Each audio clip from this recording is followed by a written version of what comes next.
Madame la Présidente, Monsieur le Vice-président, mes chers collègues, mon intervention peut se résumer en un chiffre. 54,7% d'augmentation en investissement sur le budget sport et loisirs. Le budget que je suis amenée à défendre s'inscrit pleinement dans le cadre de la politique régionale, c'est-à-dire faire des économies sur le fonctionnement pour renforcer notre investissement. On voit à quel point d'ailleurs le manque d'investissement se fait ressentir en matière d'équipements sportifs. Je pense également aux territoires ruraux qui sont les grands perdants de la précédente mandature et en ce qui me concerne plus en tant qu'élu de Montreuil, aux quartiers prioritaires qui eux aussi, malgré les beaux discours de l'opposition de gauche, ont complètement été abandonnés ces 18 dernières années. Le sport est pourtant souvent un outil privilégié et efficace pour favoriser l'insertion des jeunes dans leur vie future. Les enjeux sont nombreux et je salue, au nom du groupe Les Républicains, le sérieux du travail mené par l'exécutif sur ce sujet pour soigner les nombreuses fractures qui divisent encore notre région. C'est donc en partenariat avec le mouvement sportif, les associations, les femmes et les hommes du terrain que nous avons conçu ces propositions budgétaires. C'est la seule condition qui nous permet de mener une politique efficace et qui va nous permettre de l'inscrire dans la durée. Le budget présenté veille avant tout au nécessaire lien de solidarité et d'entraînement de pratiques du haut niveau et de celles du plus grand nombre. Monsieur le Vice-président, cette année de travail nous a permis de prendre véritablement en compte les besoins du mouvement sportif. Nous devons consolider le maillage territorial de la région et les relations entre les différents acteurs du sport sur notre territoire. Et ainsi, nous pouvons donner alors une nouvelle dimension avec la refonte complète des dispositifs existants et la mise en place de nouveaux modes de fonctionnement. Cette nouvelle orientation des politiques sportives est menée, doit être confortée, et je vais même jusqu'à dire renforcée avec le comité régional et sportif d'Île-de-France.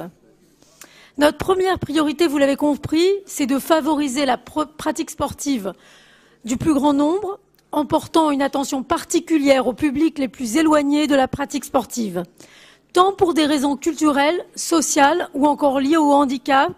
Nous devons tout faire pour favoriser l'accès au sport.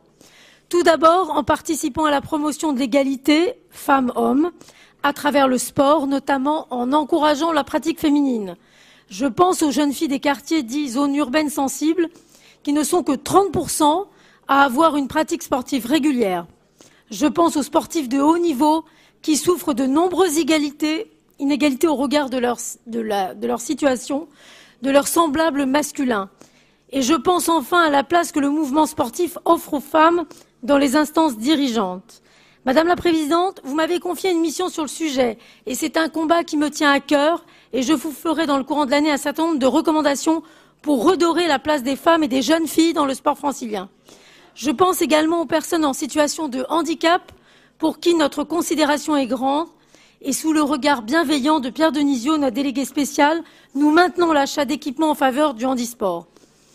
Les problèmes d'insertion de ces publics dans une démarche sportive viennent souvent, selon les responsables que nous rencontrons, de la place des créneaux et de disponibilité des offres de vestiaires et d'équipements.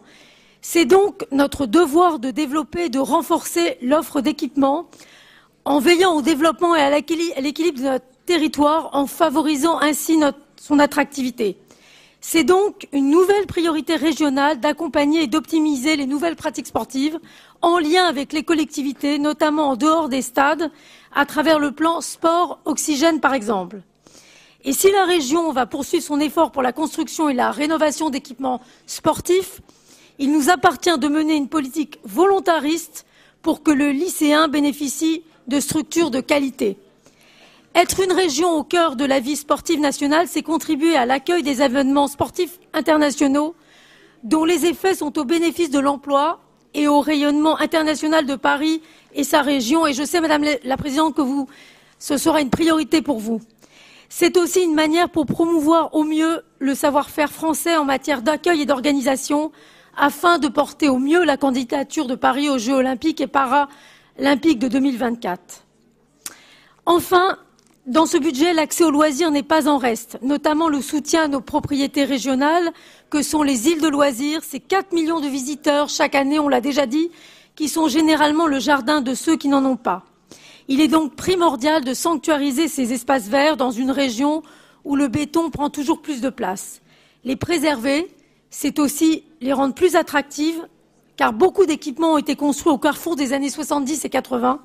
Ils deviennent obsolètes et nous devons absolument investir sur leur modernisation.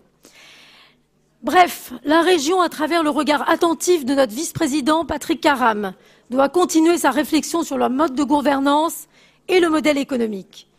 Garantir l'investissement dans ce domaine, c'est permettre avant tout de sécuriser ses propriétés régionales, développer, créer des activités innovantes, plus proches des attentes des Franciliens, renforcer l'offre d'hébergement et permettre de développer des partenariats avec les opérateurs privés.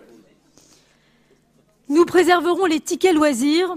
Ainsi, nous permettrons à tous ceux qui ne peuvent pas partir en vacances de s'accorder des temps de loisirs et de liberté.